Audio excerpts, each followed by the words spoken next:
While World War II raged across Europe, Canada was fighting its own war within its own borders. This battle touched the foundations of Canada, rocking everyone's belief in the country we call proud and free. During this time of dark racism and hatred, it brought out the worst in Canadians and united us for all the wrong reasons. We interrupt this program to bring you a special news bulletin. The Japanese have attacked Pearl Harbor, Hawaii by air. This news broadcast rang out across radios throughout the world, shocking listeners into disbelief. America had been a fortress of might, especially for their Canadian neighbors. The sights were horrendous: boats, planes, and barracks in complete wreckage beyond repair. People began hearing stories of first-hand accounts and the terror that came with them. They were shocked, unable to believe what had happened. Yet, reality began setting in, and one word stuck with everyone: Japanese. These were the people responsible for the cowardly attack of suicide bombers with no hope of returning home. After years of fear and anger, Canadians exploded against their Japanese settlers, sending them into a state of panic. In 1941, there were around 22,000 Japanese Canadians living in British Columbia, a large number being first immigrants who came to Canada in the early 1800s. Even then, the Japanese were subject to cruelty by the hands of the white population. Japanese Canadians had a hard time finding jobs, mainly working in factories or on railroads. Others opened laundry shops, living in little rooms above them. They suffered heavy discrimination, resentment, and hatred. Many historians believe that the internment camps were a result of the racist attitudes of many Canadians. After the attacks on Pearl Harbor, racism in Canada came to a peak. The Japanese were blamed for everything, from robberies to bad crops, flat tires to broken windows. Muriel Kitawaga, a Japanese Canadian, wrote, "We have been tampered for the anti-Japanese feeling these long years. It is only intensified into overt acts of unthinking hooliganism, like throwing flaming torches into rooming houses and bricks through plate glass."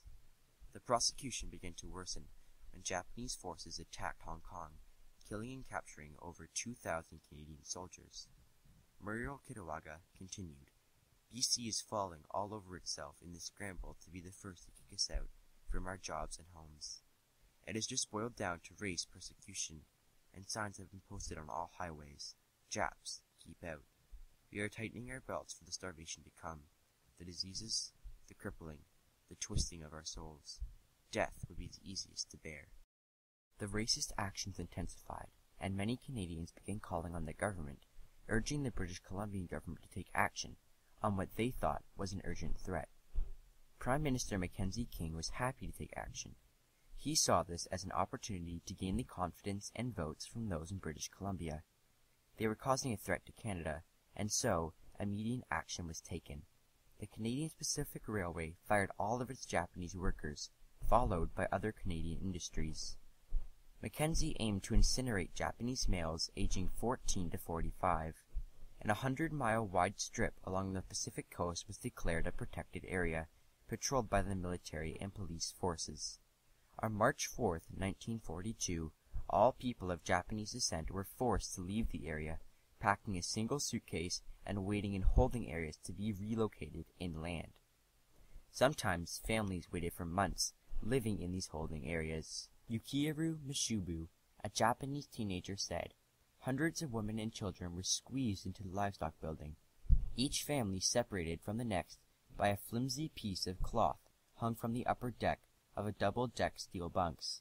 The walls between the rows of steel bunks were only 5 feet high, their normal use being to tether animals."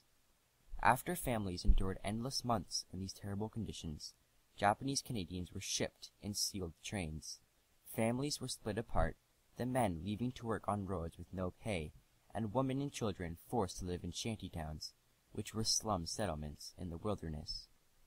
Yukiharu Mishubu, a Japanese male, went to live with 2,000 Japanese Canadians in shacks.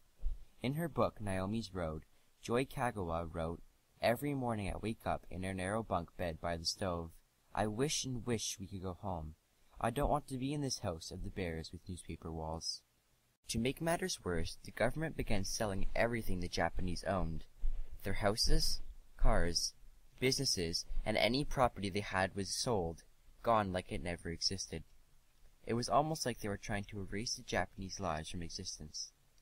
Japanese Canadians were being punished for a crime they never committed. They did nothing wrong except for being born with the wrong color of skin. Many of the Japanese had been born in Canada. Innocent people were being stripped of their rights, beaten, humiliated, and torn apart from their families. Living in internment camps was hard. People were forced to live in cramped quarters with hundreds of other victims. Most of the camps didn't have the resources to hold them all. Typically, they would start in tents, living in the cold with no heat, insulation, or stove. Lucky Japanese would be moved into houses, although they didn't offer any more comfort. The houses would be made of a panel board with no insulation, heat, and if you were lucky, a stove.